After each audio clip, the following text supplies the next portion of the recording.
Je propose de désigner M. Medji comme secrétaire de séance.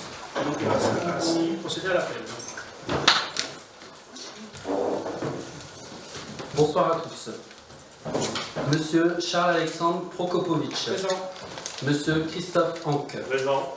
Madame Agnès Lelanic. Présent. Monsieur Conrad Valran. Présent. Madame Zora Elbasri. Présente. Monsieur François Mortier. Présent. Madame Nathalie Pastore-Top. Présente. Monsieur Thierry Lemans. Présent. Madame Marie-France Seyss. Présente. Monsieur Philippe Debril. Présent. Madame Irène Ferranque. Présente. Monsieur Jean-Claude Gavrin. Présent. Madame Pascale Demey. Présente. Madame Manuela De Freitas. Présente. Madame Marie-Christine Prokopovitch. Présente. Madame Valérie Solos. Présente. Madame Tecla Ménager. Présente. Monsieur Nicolas Ledru. Il va arriver. Monsieur Marco Gigant. Présent. Monsieur François Debouvry donne pouvoir à Gaëtan Jeanne. Monsieur Gilbert Amblot. Présent. Monsieur Francis Pilois. Présent. Séverine Rasson donne pouvoir à Charles-Alexandre Prokopovitch. Julie Keva donne pouvoir à Amaury Medji. Maryse Legros donne pouvoir à François Mortier. Madame Claude Prince, pardon. Présente. Monsieur Gaëtan Jeanne. Présent. Monsieur Francis Ménager. Présent. Madame Mélanie Vanov. Présente. Monsieur Francis Landré. Présent. Monsieur Frédéric Powels. Monsieur Michel Blondel donne pouvoir à Marie-Christine Prokopovitch. Donc nous allons pouvoir passer à l'approbation du procès verbal de la séance précédente. Il y a des questions, des remarques? Non. On peut le considérer comme adopté. Très bien. Alors j'ai reçu une question de la part du groupe Agir Ensemble. Donc c'est une question où je réponds et qui n'appelle pas débat s'il y a besoin de précision. Les choses seront revues à la commission au mois de septembre.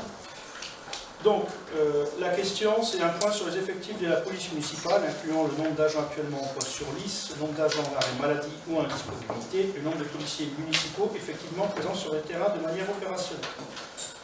Donc, le service de sécurité publique de la ville se compose de 10 agents à partir du 1er juillet. Nous avons 2 nouveaux agents de police municipale qui arrivent le 1er juillet. À ce jour, sur l'ensemble de ce service, il y aura, et je peux le confirmer, au 1er juillet, toujours une personne qui sera en indisponibilité, en l'occurrence pour une excellente nouvelle familiale. Donc, voilà, ce sont les belles choses de la vie. Donc nous avons un directeur de sécurité publique qui s'occupe de la vidéoprotection, de la rédaction des rapports, des relations avec le parquet de commissariat, un chef de poste avec 5 collègues et 3 ASVP. Les recrutements sont toujours en cours. Il y a des recrutements, enfin des entretiens qui doivent avoir lieu prochainement. Il faut savoir qu'à ce jour, j'ai regardé le site Cap Territorial. Il y a 13 demandes offres d'emploi de policiers municipaux sur l'ensemble de la mêlée. 13 offres. Aujourd'hui, il faut se rendre compte d'une chose, c'est que dans notre pays, on a une vague assez difficile de règlement de nuisances, et je suis très pondéré, merci monsieur DGS, très pondéré, pardon, dans le terme utilisé. Donc je vais rencontrer prochainement Madame la procureure avec Monsieur le commissaire la semaine prochaine, comme ça c'est un moment que je ne l'avais pas rencontré. Donc on fera le point sur toutes les situations. Voilà pour cette demande de questions où j'ai apporté les réponses qui m'ont été demandées. Voilà, donc s'il y a besoin d'informations supplémentaires, les choses seront vues en commission. Je ne vais pas faire un inventaire de tout ce qui s'est passé depuis le dernier conseil municipal. Par contre, je vais faire un peu de, j'aime pas les mots anglais, mais un peu de teasing. Pour la fin de semaine, il semblerait que nous aurions de bonnes nouvelles concernant les différents dossiers financiers qui vont nous être proposés ce soir au conseil municipal. Donc, nous allons démarrer la lecture et l'examen des délibérations. Donc, la première, c'est l'autorisation de programme et de crédit de paiement, donc les APCP. Donc, on est en train de clôturer l'opération. Nous avons eu l'inauguration de l'espace Alice Media. Mais comme au départ c'était Léo Lagrange, on ne l'a pas changé pour la préfecture et pour éviter les emplois. Mais c'est bien l'espace Alice Media sur le site Léo Lagrange. Donc, nous vous proposons donc un montant total à 430 avec à 400 pardon, avec les crédits de paiement qui sont à 360. Y a-t-il des questions ou des remarques? Non, on passe au vote. Qui s'abstient, qui vote contre? Délibération adoptée à l'unanimité. Décision modificative de crédit. Alors, nous avons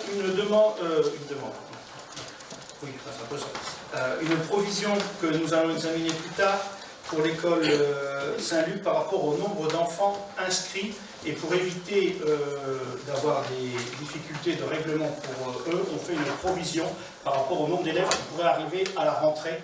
Voilà. Mais il n'y aura pas de... ce sera de toute façon comme d'habitude avec des chiffres bien précis après, mais au cas où, si on a une marge de 8 élèves, ce qui est quand même pas grand chose, 7 ou 8, hein, 6-7, donc on va dire 7, ça coupe entre 6 et 8, pour payer le forfait communal. Ensuite, la dotation aux amortissements, 35 000 €, je ne pense pas que ça pose de questions. Virement à la section d'investissement, 71 980, pas de remarque. Agencement et aménagement du terrain, 30 000 € pour la piste d'athlétisme de Lagrange, c'est ce qu'on a examiné précédemment. Aménagement de terrain, remboursement d'avance, donc ça c'est une opération d'ordre à 34 000. Les 10 000 € de mobilier, c'est pour la rénovation du mobilier de l'école de musique. Autre immobilisation corporelle, les 62 142 €, c'est du matériel de restauration et un lave-vaisselle pour l'école Anatole France. Mais il y a une recette en face, on verra. Alors, tout le monde ici et tous les Lissois devraient se demander mais pourquoi on change des fours en ayant une école qui est quand même très récente. C'est parce que c'est les anciens fours qui étaient dans l'ancienne Economa qu'on avait déplacés quand on a ouvert la nouvelle cuisine centrale. Donc c'était du matériel un peu plus ancien quand même. Ensuite, pour les recettes de fonctionnement, donc ce ne sont que des notifications, donc à savoir la DGF, la DSU, la DNP et les compensations au titre des taxes foncières. Ensuite, nous avons les produits de cession au niveau des recettes d'investissement. Donc 2650, c'est la parcelle qui est le long du 10, d'ancienne maison du 10 avenue Paul Bert. Donc je suis passé chez le notaire. Les 4444 €, c'est le terrain qui est le long de la pépinière et qui permet à la ville de pouvoir enfin mettre une clôture et de bien délimiter le terrain entre le voisin et notre équipement. Les 14 400 €, donc là, c'est la reprise, donc la revente du matériel de la restauration, donc 14 400 €. Les 79 519 €, c'est la subvention de la métropole pour la piste, pour l'espace Alice Million. Les 34 000, c'est une opération d'ordre. Autre immobilisation corporelle, c'est pareil. Le besoin d'emprunt est diminué de 105 849 € et le virement à la section de fonctionnement correspond toujours au même chiffre annoncé précédemment. Y a-t-il des questions sur cette DM? Non. Donc on peut passer au vote. Qui s'abstient, qui vote contre? Délibération adoptée à l'unanimité. Ensuite, école privée, forfait communal, contribution pour l'année 2025-2026. Donc, comme vous le savez, la ville est liée par contrat d'association depuis le 1er avril 1982 avec l'école Saint-Luc, l'OGEC en l'occurrence. Il y a un travail de longue haleine qui s'est fait sur la décennie précédente pour affiner les choses. Les choses étaient très claires en 2019 et en 2020. Le Covid. Donc, problème de gestion pour l'école, Nous avons donc voté une avance sur la contribution communale. Donc avec l'année 2021-2022, nous avions avancé plus de 15 000 €. Pour l'année 2022-2023, il devait rester 9 000 €. On a rajouté 9 000 €. Pour les années 2023-2024 et 2024-2025, donc on a une baisse de 12 000, ce qui fait un différentiel en notre faveur de 13 000 € sur la contribution du forfait communal.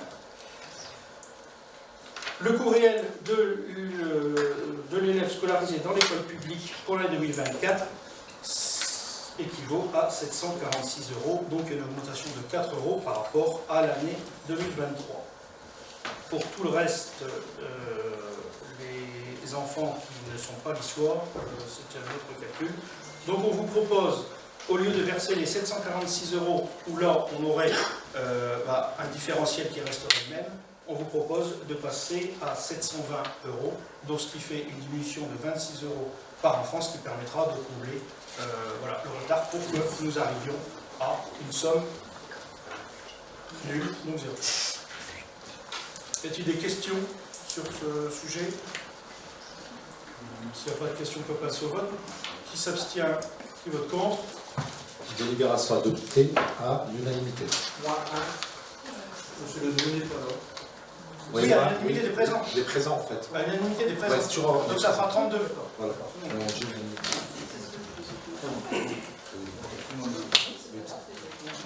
Ensuite, donc la subvention complémentaire, donc les 5 000 €, c'est ce que j'ai expliqué lors de... Y a-t-il des questions? Oui. Monsieur le maire, chers collègues, bonsoir. Je vais m'exprimer au nom du groupe Agir Ensemble. Nous sommes appelés aujourd'hui à nous prononcer sur une délibération relative à une aide financière complémentaire à destination de l'école privée Saint-Luc, en prévision, comme vous l'avez signalé, de l'augmentation de ses effectifs. Sur le fond, nous tenons à rappeler que nous ne remettons pas en cause la nécessité de ce soutien dans l'intérêt des élèves et de la communauté éducative, mais il nous semble légitime que cette école bénéficie d'un ajustement financier en proportion de la hausse des effectifs accueillis. En revanche, sur la forme, nous nous interrogeons sur la formulation de la délibération. Il ne s'agit pas, à proprement dit, d'une subvention complémentaire, mais d'une avance sur contribution communale, calculée conformément aux règles encadrant le financement des écoles privées sous contrat. Une subvention est un versement facultatif qui contribue à l'intérêt général. La ville peut en contrôler l'usage via les comptes de l'association. Le forfait à verser aux écoles privées est une contribution prévue à l'article L 442-5 du Code de l'éducation nationale et R 442-44 du même code. Elle est obligatoire. Son assiette est calculée sur la base des effectifs déclarés auprès de l'inspection académique, qui remontent généralement les effectifs en septembre. Son montant est calculé sur une liste des dépenses éligibles et on parle alors de contribution. Il est important, surtout lorsqu'il s'agit de finances publiques, d'utiliser les termes justes. Vous avez récemment diffusé un bilan de mandat 2020-2025 dans lequel vous soulignez la rigueur de votre gestion et il nous semble que cette rigueur commence par la précision des mots et la clarté des actes. Or, appeler subvention ce qui relève d'un ajustement légal de la participation communale entretient une confusion regrettable. C'est pourquoi, bien que nous soyons favorables à l'aide elle-même, nous ne pouvons approuver une délibération qui ne reflète pas correctement la nature de l'engagement communal. Nous ferons donc le choix de l'abstention pour marquer notre accord sur le fond, mais notre désaccord sur la forme. Très bien.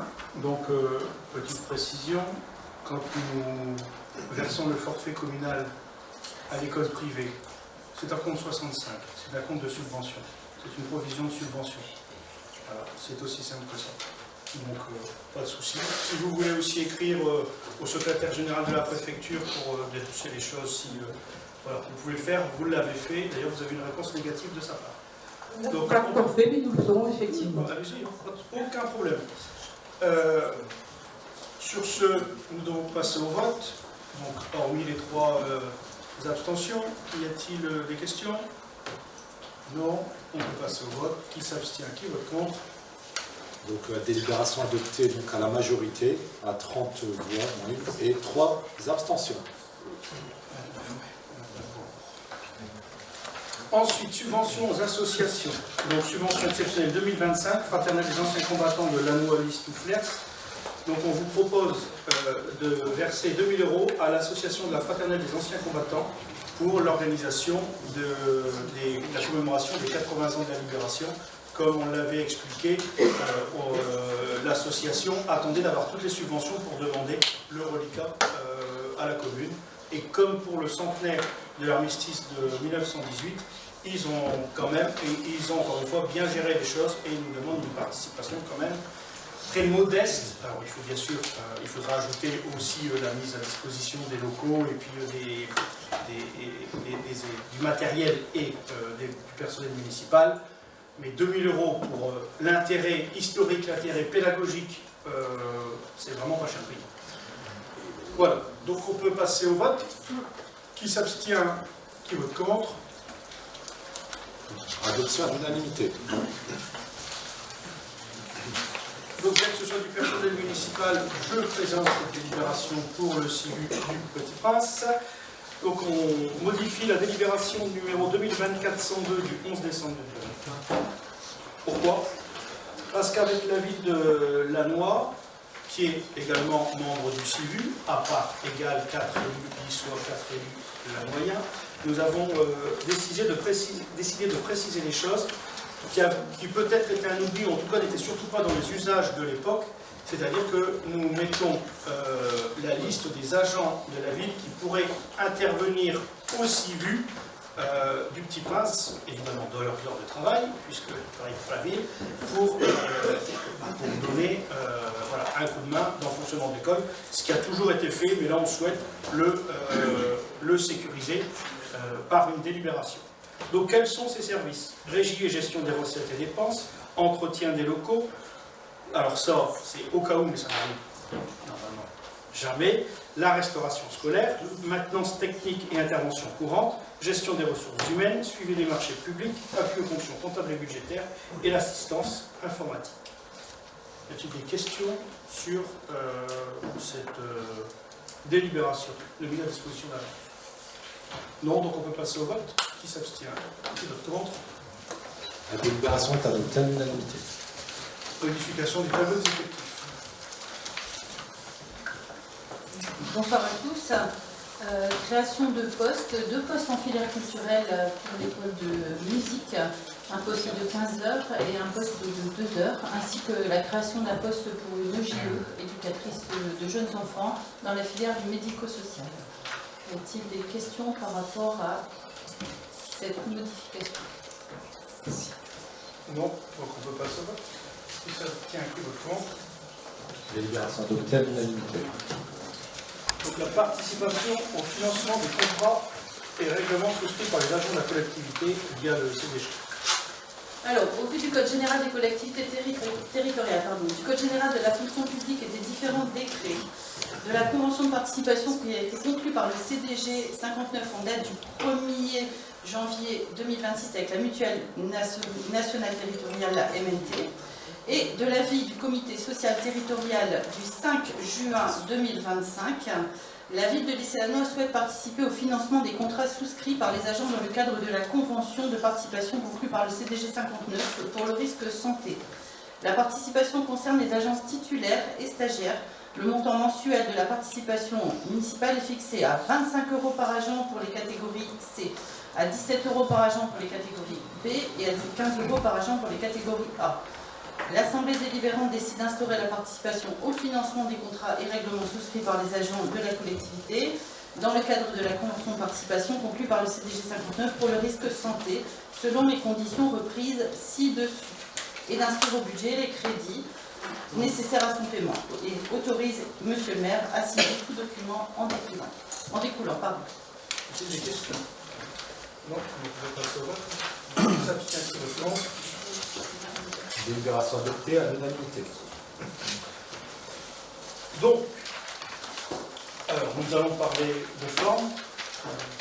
Nous avons passé cette délibération lors du conseil précédent, mais j'ai eu l'immense honneur d'avoir le secrétaire général de la préfecture qui m'a appelé pour dire qu'il fallait repasser cette délibération parce qu'il manquait l'avis du comité social territorial et qui est un avis qui n'est pas prescriptif, un avis consultatif. Voilà. Donc on doit la reprendre pour que on puisse payer l'agent en question, parce qu'on est vraiment sur une filière extrêmement rare pour notre commune. Je prends un emploi pour la crèche. Y a-t-il des questions? Non. Donc on peut passer au vote. Qui s'abstient? Qui vote contre? Délibération adoptée à l'unanimité.